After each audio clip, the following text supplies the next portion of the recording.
Всем привет! Меня зовут Тимур, и я являюсь тренером по математике Республиканского образовательного центра I+. В прошлый раз вы должны были написать срез. Рассмотрим некоторые задания данного среза. Итак, шестое задание. Беспроводные наушники в магазине стоят 16 тысяч тенге. После понижения цены стали стоить 7200. На сколько процентов понизится стоимость наушников? Найдем, насколько она понизилась в тенге. То есть 16 тысяч минус 7200. Получаем 8800. Итак, теперь найдем, какой процент это занимает от изначальной цены. То есть мы 8800 делим на 16 тысяч и умножаем на 100%. Нули сокращаем, еще один 0 можно будет сократить. Теперь давайте сократим по 8. От 880 останется 110, и от 16 останется двойка. 110 делить на 2 получается 55%. А это наш ответ. Девятая задача. Возраст сына составляет 20% от возраста папы. Мама на 10% младше, чем папа. Вопрос. Во сколько раз мама старше, чем сын, если отцу 30 лет? Итак, найдем возраст сына. Это 20% от 30, то есть 0,2 умножаем на 30, получаем 6. 6 лет сыну. Теперь найдем возраст мамы. Для этого мы от 30 отнимаем 10% от 30. 10% от 30 это будет 3. Получаем 27. И теперь, чтобы ответить на вопрос, во сколько раз мама старше, чем сын, 27 мы делим на 6. И получаем 4,5. То есть в 4,5 раза она старше. Десятая задача. Скорость мотоцикла в 3 раза больше, чем скорость велосипеда, или же на 28 км в час больше. Какой процент скорость велосипеда составляет от скорости мотоцикла? Давайте обозначим скорость велосипеда как x и обозначим скорость мотоцикла как 3x. Чтобы найти процент, нужно x поделить на 3x и умножить на 100%. X сокращается. В итоге получаем 100 делить на 3, или же 33,1/3%. Разберем некоторые задачи домашнего задания. Пятая задача. Ученик задумал некоторое число и сказал, если мы 50 уменьшим на 10%, то это будет 20% от задуманного числа. Давайте 50 уменьшим на 10%. 50 минус 0,1 от 50. 0,1 от 50 это и есть 10% от 50. Получаем 45. 45 это 20% от x. То есть, чтобы найти x, нужно 45 поделить на 20%, переведенное в число. Это 0,2. Поделим и получим 225. Это задуманное число. Десятая задача. Известно, что 30% от некоторого числа являются суммой НОД и НОК для чисел 60, 48 и 75. Давайте разобьем 60, 48 и 75 на простые множители. 60 делить на 2 это 30. Делим на 2 15. Делим на 3 5 и делим на 5. Получается 1. Теперь 48. 48 делим на 2. 24. Еще раз на 2 12. Еще раз на 2 6. И еще раз на 2 будет 3. И теперь на 3. Получается 1. 75 также. Делим на 3. Получаем 25. Делим на 5. Получаем 5. И еще раз делим на 5. Чтобы найти НОД, нужно умножить повторяющиеся числа. НОД равно. Во всех трех случаях повторяется только тройка. Поэтому НОД равно 3. Теперь найдем НОК. НОК это произведение самых встречаемых простых множителей в одном из чисел. Итак, чаще всего двойка у нас встречается в 48. То есть это будет 2 в четвертой степени. Тут 4 двоек. Теперь тройка. Троек у нас максимум 1. У всех по 1. И умножаем на максимальное количество пятерок. Это в 75, 2 пятерки. 2 в четвертой это будет 16. Умножить на 3. И 5 в квадрате это 25. 16 умножить на 25 будет 400. И умножить на 3 будет 1200. Тогда сумма равна 1203. И это известно, что это всего лишь 30% от числа. Чтобы найти само число, нам нужно 1203 поделить на 0,3. 0,3. То есть на значение процента. И в итоге мы получаем 4010. 14 задача. Длина равна 12 сантиметров и 40% от ширины. Периметр равен 52 сантиметра. Необходимо найти ширину и площадь.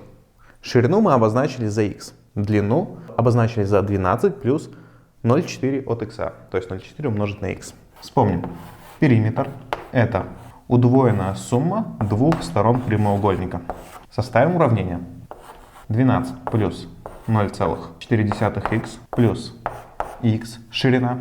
И если все это умножить на 2, мы получаем 52. Давайте разделим 52 на 2. Тогда мы получим то, чему равняется наша скобка. Приведем сразу подобное. Это будет 12 плюс 1,4х равно 26.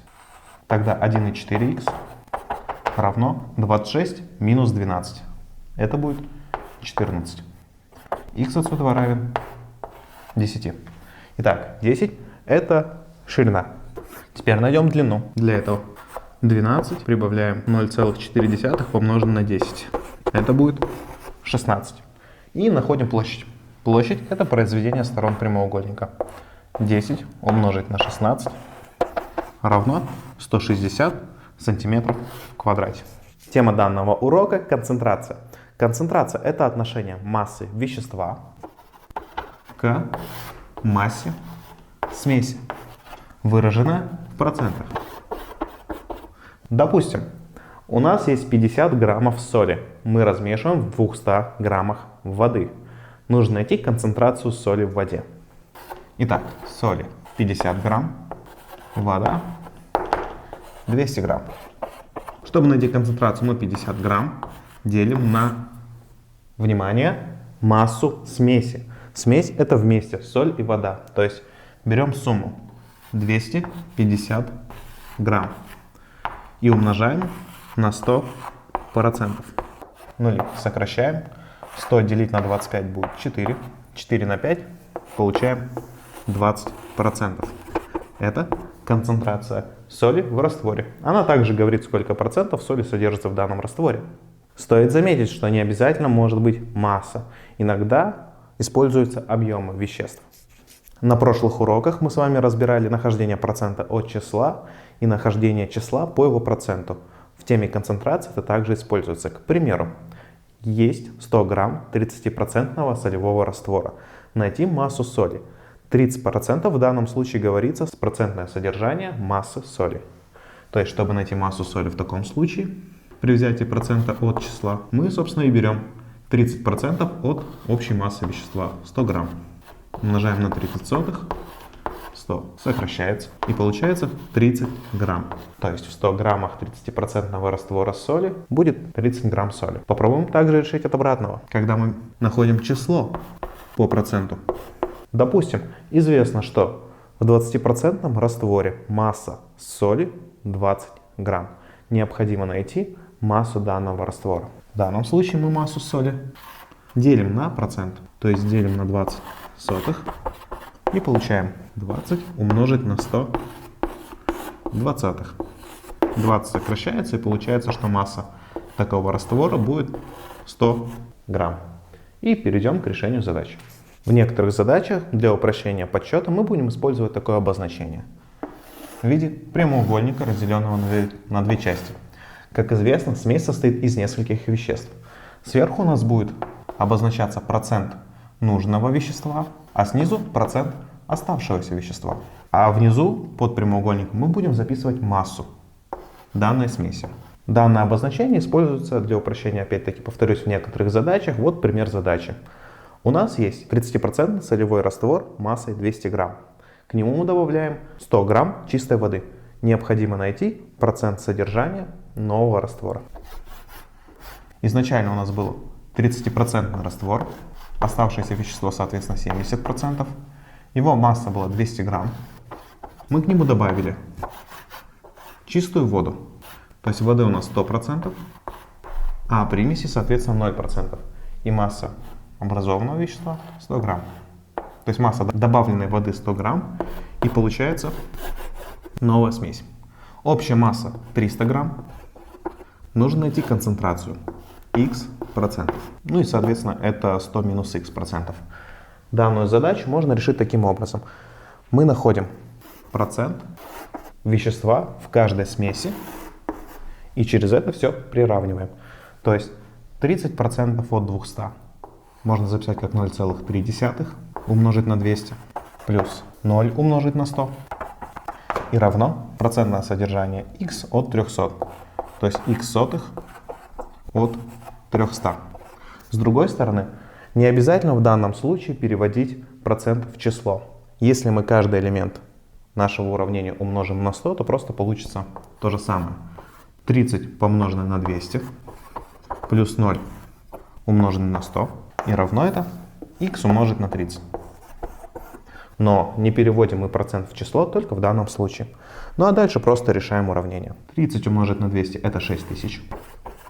0 умножить на 100 это 0, можем не писать. И x умножить на 300. Отсюда x равно 6000 делить на 300. Это будет 20.